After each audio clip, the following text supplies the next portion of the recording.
मैं doctor Ramesh Tripathi channel में आप सभी का स्वागत करता हूं।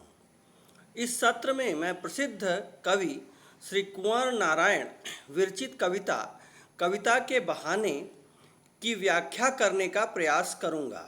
यह कविता उनके काव्य संग्रह इन दिनों से ली गई है। यह कविता इस प्रकार है। शीर्षक कविता के बहाने। कविता एक उड़ान है चिड़िया के बहाने। कविता की उड़ान भला चिड़िया क्या जाने, बाहर भीतर इस घर उस घर, कविता के पंख लगा उड़ने के माने, चिड़िया क्या जाने। कविता एक खिलना है फूलों के बहाने, कविता का खिलना भला फूल क्या जाने। बाहर भीतर इस घर उस घर, बिना मुरझाए महकने के माने, फूल क्या जाने।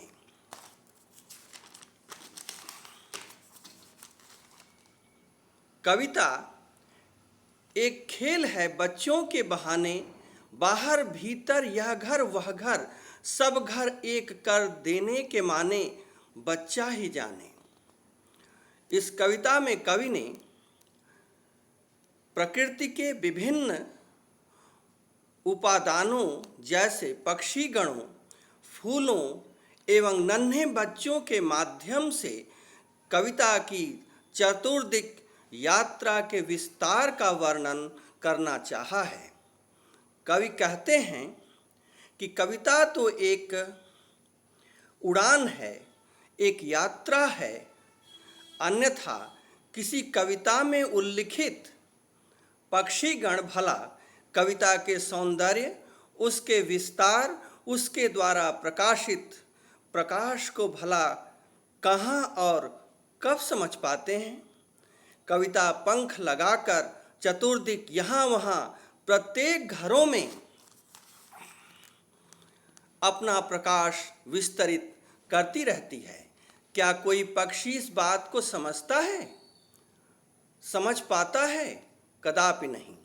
आगे कवि कहता है कि कविता तो फूलों के माध्यम से, फूलों का आश्रय लेकर स्वयं खिल जाती है, प्रकाशमान हो उठती है।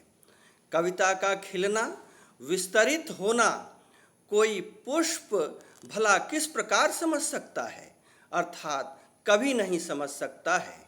पुष्प को तो यह ज्ञान ही नहीं है कि कोई कविता बाहर भीतर इस घर उस घर यत्र तत्र सर्वत्र महक भी सकती है, अर्थात अपना सुवास फैला सकती है।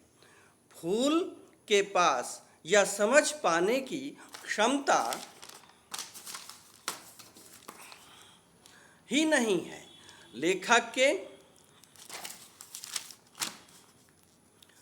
अनुसार पुष्प के खिलने के बाद मुरझाने की तो सीमाबद्धता है।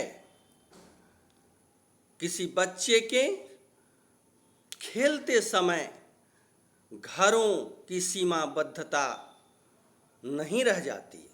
वह इस घर उस घर सभी घरों में खेलते समय पहुंच जाता है, खेल ही लेता है। ठीक उसी प्रकार कविता रूपी शब्दों के खेल में अतीत वर्तमान भविष्य सभी कुछ समाहित हो जाते हैं। वहाँ कोई सीमाबद्धता शेष नहीं रह जाती। धन्यवाद।